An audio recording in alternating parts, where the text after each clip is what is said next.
नमस्कार, आप देख रहे हैं एनएमएफ न्यूज। आपके साथ मैं हूं भुवन शर्मा। पहले जमीन कब्जाई, फिर पहचान चुराई, और यह मामला जब देवभूमि से सामने आया तो एक ऐसा खुलासा हो गया जिसने सभी की नींद उड़ा दी। खबर राजधानी देहरादून से सटे चकराता की है।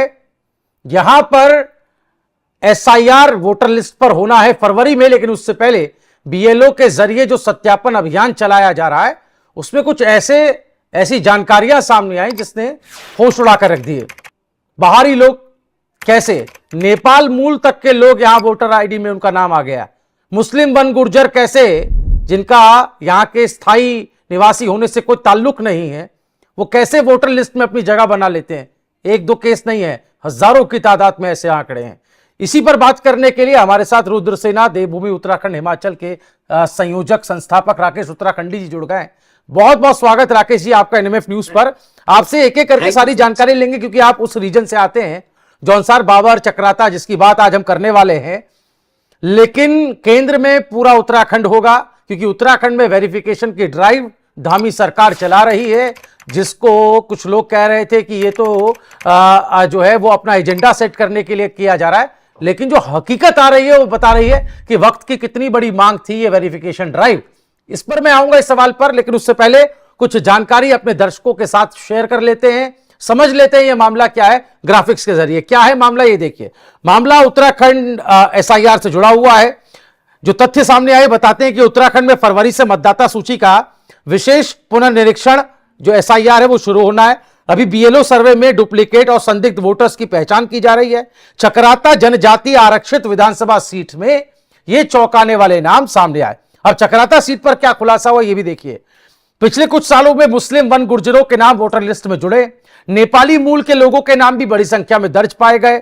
इसके अलावा स्थानीय जौनसारी जनजाति में इसे लेकर भारी आक्रोश है। नेपाली मूल के वोटर्स को लेकर जो सवाल है वो भी देख लीजिए।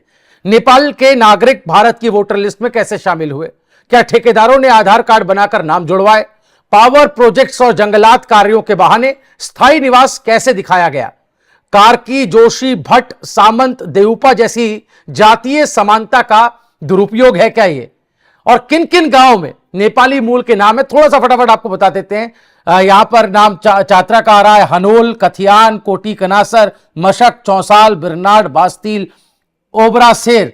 और त्यूणी क्षेत्र की हम बात करें जो कि हिमाचल से सटता है, 1400 नेपाली श्रमिक लगभग यहां बताए जाते हैं जो यहां पर हैं।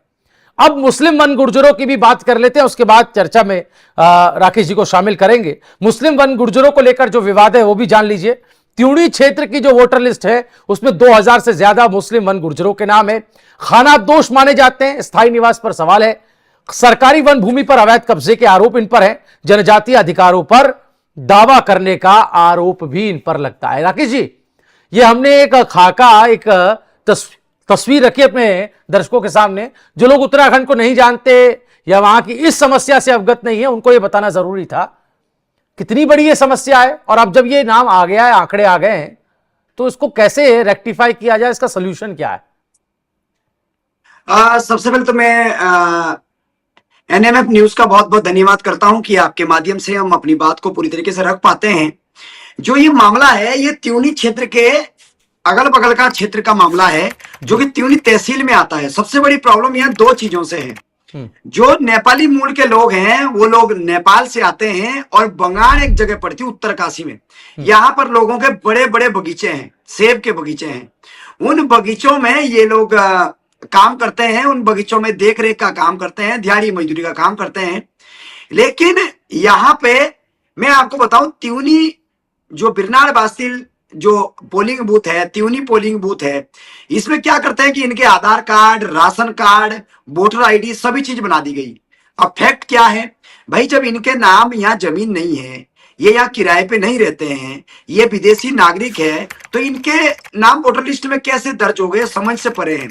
ये बहुत बड़ा मतलब षड्यंत्र लंबे समय से चल रहा था और ये समय की मांग भी थी। माननीय मुख्यमंत्री जी का भी मैं धन्यवाद करता हूं कि रुद्रसेना देवभूमि उत्तराखंड हिमाचल लंबे समय से इसकी मांग उठा रही है कि यहाँ पे अवैध रूप से वोटर कार्ड बनाए जा रहे हैं, कागजात बनाए जा रहे हैं।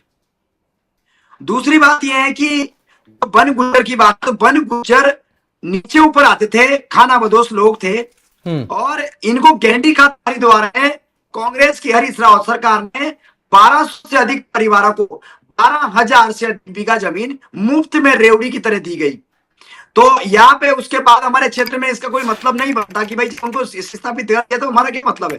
लेकिन षड्यंत्र के तहत इससे पहले 2006 से 7 से पहले इन्होंने हमारे जमीनों पे कब्जा किया। हमारे जमीनों पे कब्जा किया। 1967 में एसटी का दर्जा मिला। 1975 के करीब नीचे ऊपर आते थे। उन्होंने कहा बाबूजी हमें थोड़ी जगह दे दीजिए और हम जो है आपकी जमीन भी जोतेंगे, आपके तो ये मवेशी उसका ध्यान भी रखेंगे। और उस टाइम क्योंकि ऑनलाइन थी नहीं और चुपचाप से इन्होंने बंदोबस्त अधिनियम में के तहत फ्री में अपने पट्टे करा दिए, जबकि अनुसूचित जनजाति की जमीन किसी हिंदू चाहे प्लेन का मैदानी क्षेत्र का कोई भी व्यक्ति उसके नाम नहीं लग सकती। और इनके नाम फर्जी तरीके से 700 से अधिक बीघा जमीन नाम लग गई, जो आपने वीडियो भी देखी होगी मेरी फेसबुक पेज पे जी। तो बात यह है कि इनके नाम वोटर लिस्ट में जुड़ गए। मैंने लंबे समय से इस बात की मांग मैंने डीएम से भी उठाई थी, लेकिन मैं धन्यवाद करता हूं SIR लागू हो गया और उस माध्यम से छंट नहीं हो रही है। चौंकाने वाले मामले है कि 1400 नहीं, इसकी संख्या कम से कम 4000 से 5000 है। यदि आप ढंग से पूरे चक्रता विधानसभा के अंदर जब आप वोटर लिस्ट की करोगे तो 5000 से अधिक लोग निकलेंगे।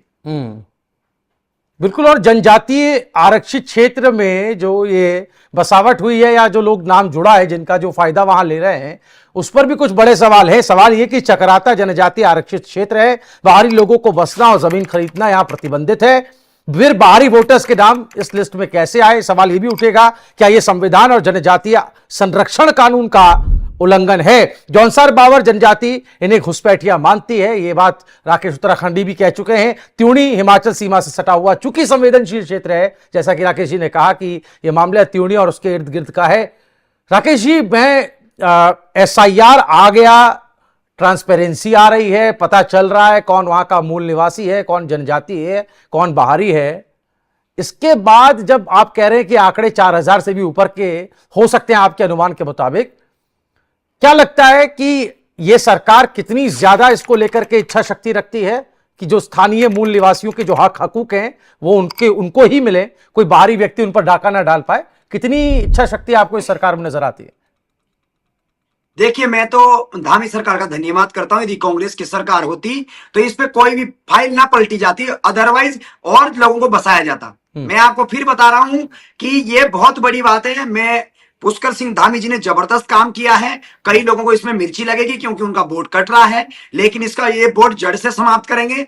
जौनसार बावर और ये उत्तराखंड, ये बाबा जी का लंगर नहीं है कि आओ और कोई भी यहाँ पे रहो। ये कोई ऐसा नहीं है कि यहाँ पे नियम कानून नहीं है यहाँ पे। इसलिए हम सरकार से भी कहना चाहते हैं कि जड़ से इसकी जांच की जाए और वोटर कार्ड ही नहीं, स्थायी निवास तक बना दिए, जाति प्रमाण पत्र तक बना दिए, आधार कार्ड तक बना दिए। मैं आपको एक मामला बता रहा हूं कुहासिक और कोटी कनासर का और कोटी कॉलोनी का।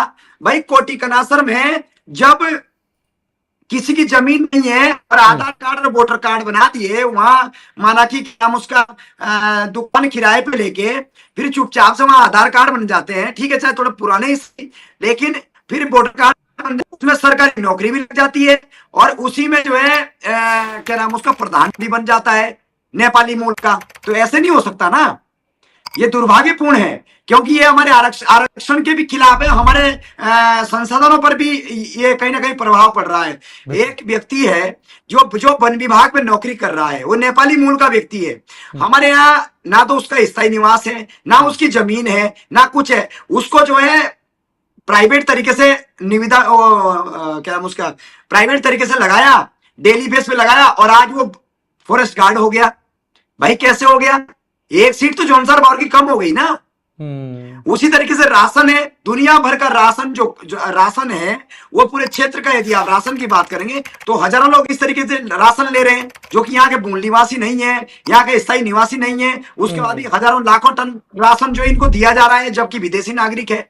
बिल्कुल बिल्कुल राकेश जी, ये सवाल तो हमने पहले भी उठाए हैं और सिर्फ सरकारी नौकरी में कई जगह उत्तरकाशी और कई जगहों से ये केसेस आए हैं जहां पर गेस्ट टीचर तक के तौर पर भी नियुक्ति हो गई और यहां तक कि जनप्रतिनिधि ग्राम पंचायत स्तर पर जनप्रतिनिधि तक बनकर बाहरी लोग बनकर चुने जाने लगे, तो ये सवाल बहुत गंभीर हो जाते हैं। फिलहाल आपका बहुत शुक्रिया, आपने बिल्कुल वाजिब सवाल उठाया कि विदेशी नागरिक वोटर कैसे बन जाता है, आधार कार्ड किसने और किस आधार पर बनवाया। सवाल यह भी कि जनजातीय आरक्षित सीट पर।